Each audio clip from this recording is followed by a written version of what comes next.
2025 September മാസത്തിൽ അമേരിക്കയിൽ പുതിയ കുടിയേറ്റ നിയമങ്ങൾ നിലവിൽ വന്നു. ട്രംപിന്റെ ഭരണകൂടമാണ് ഈ മാറ്റങ്ങൾ കൊണ്ടുവന്നത്. ഏകദേശം 1.1 കോടി രേഖകളില്ലാത്ത കുടിയേറ്റക്കാരെ ഈ നിയമം കാര്യമായി ബാധിക്കും. അമേരിക്കയിൽ നിയമങ്ങൾ കൂടുതൽ കർശനമാക്കിയിരിക്കുകയാണ്. കുടിയേറ്റക്കാരെ പിടികൂട്ടാനുള്ള ICE ഉദ്യോഗസ്ഥരുടെ പരിശോധനയും ശക്തമാക്കി. തൊഴിലിടങ്ങൾ, സ്കൂളുകൾ, ആശുപത്രികൾ, ആരാധനാലയങ്ങൾ എന്നിവിടങ്ങളിൽ റെയ്ഡുകൾ നടത്തുന്നുണ്ട്. പിടികൂടി വിട്ടയക്കുന്ന രീതി ഇല്ലാതാക്കിയിരിക്കുകയാണ്. പിടിക്കപ്പെടുന്നവരെ കേസിന്റെ വിധി വരുന്നതുവരെ മോചിപ്പിക്കില്ല. പലപ്പോഴും മോശമായ സാഹചര്യങ്ങളിലാണ് ഇവരെ താമസിപ്പിക്കുന്നത്.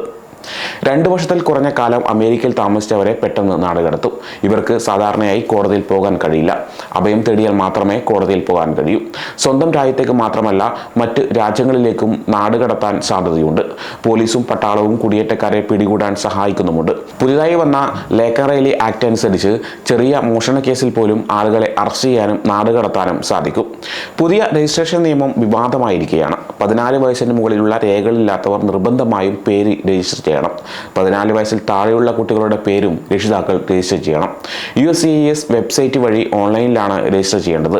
ഇതിനായി വ്യക്തിഗത വിവരങ്ങൾ നൽകുകയും വിരലടയാളം എടുക്കുകയും വേണം. 2ാം ലോക മഹായുദ്ധകാലത്തെ ഒരു നിയമമാണ് ഇതിനായി ഉപയോഗിക്കുന്നത്. രജിസ്റ്റർ ചെയ്താൽ വിവരങ്ങൾ ചോർന്ന് നാടുകടത്താനുള്ള സാധ്യതയുണ്ട്. രജിസ്റ്റർ ചെയ്തില്ലെങ്കിൽ $5000 വരെ പിഴയടക്കേണ്ടി വരും. ചിലപ്പോൾ ജയിൽശിക്ഷയും ലഭിക്കാം. പുതിയ DHS നിയമങ്ങൾ അനുസരിച്ച് രേഖകളില്ലാത്തവർക്കെതിരെ ഉദ്യോഗസ്ഥർക്ക് പിഴ ഈടാക്കാൻ സാധിക്കും. നാടുകടത്താൻ ഉത്തരവിട്ടിട്ടും രാജ്യം വിട്ടു പോകാത്തവരിൽ നിന്ന് ഒരു ദിവസം $998 വരെ പിഴ ചുമത്തും. ഇത് ഒരു വർഷം ഏകദേശം $3,64,000 വരെ വരും. പിഴക്കെതിരെ പരാതി നൽകാൻ 15 ദിവസത്തെ സമയം മാത്രമേ ലഭിക്കൂ. ഈ നിയമങ്ങൾക്കിടയിലും വാഷിംഗ്ടൺ DC-യിൽ ഒരു പ്രതീക്ഷയുണ്ട്. ഇരു പാർട്ടികളുടെയും പിന്തുണയുള്ള ഡിഗ്നിറ്റി ആക്ട് 2025 വീണ്ടും അവതരിപ്പിച്ചിട്ടുണ്ട്.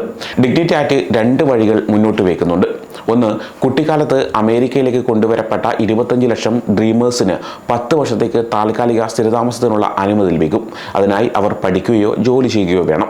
2, 2020 മുതൽ അമേരിക്കയിൽ താമസിക്കുന്ന 1.05 കോടി ആളുകൾക്ക് 7 വർഷത്തെ ഡിഗ്നിറ്റി പ്രോഗ്രാമിൽ ചേരാം. അതിനായി നികുതി കുടിശ്ശികയും $7,000 പിഴയും അടക്കണം. ഈ പ്രോഗ്രാം പൂർത്തിയാക്കിയാൽ 7 വർഷം കൂടുമ്പോൾ പുതുക്കാവുന്ന നിയമപരമായ സ്ഥിരതാമസം ലഭിക്കും. ഈ നിയമങ്ങൾ സാധാരണക്കാരുടെ ജീവിതത്തെ സാരമായി ബാധിക്കുന്നുണ്ട്. രേഖകളില്ലാത്ത കുടുംബങ്ങളിൽ ഉത്കണ്ഠയും വിഷാദവും വർദ്ധിച്ചു വരുന്നതായി പഠനങ്ങൾ പറയുന്നു. കുട്ടികൾക്ക് ഉറങ്ങാൻ കഴിയുന്നില്ല. രക്ഷിതാക്കൾക്ക് ആശുപത്രിയിൽ പോകാൻ പോലും പേടിയാണ്. ഇത് വലിയൊരു മാനസികാരോഗ്യ പ്രതിസന്ധി സൃഷ്ടിക്കുന്നുണ്ട് എന്ന് വിദഗ്ധർ മുന്നറിയിപ്പ് നൽകുന്നു. എന്നാൽ പൊതുജനാഭിപ്രായം മാറുന്നുണ്ട്. ഒരു സർവേയിൽ 52% അമേരിക്കക്കാരും ഈ നിയമങ്ങൾ കൂടുതൽ കഠിനമാണെന്നാണ് അഭിപ്രായപ്പെട്ടിരിക്കുന്നത്. ജനുവരി മാസത്തേക്കാൾ ഇത് വളരെ കൂടുതലാണ്. അത്യാവശ്യ ജോലികൾ ചെയ്യുന്നവരെ അറസ്റ്റ് ചെയ്യുന്നതും സ്കൂളുകൾ പോലുള്ള സ്ഥലങ്ങളിൽ റെയ്ഡ് നടത്തുന്നതിനെയും ആളുകൾ എതിർക്കുന്നുണ്ട്. ഇപ്പോഴത്തെ രീതി ശരിയല്ല എന്നാണ് ഭൂരിഭാഗം പേരും പറയുന്നത്.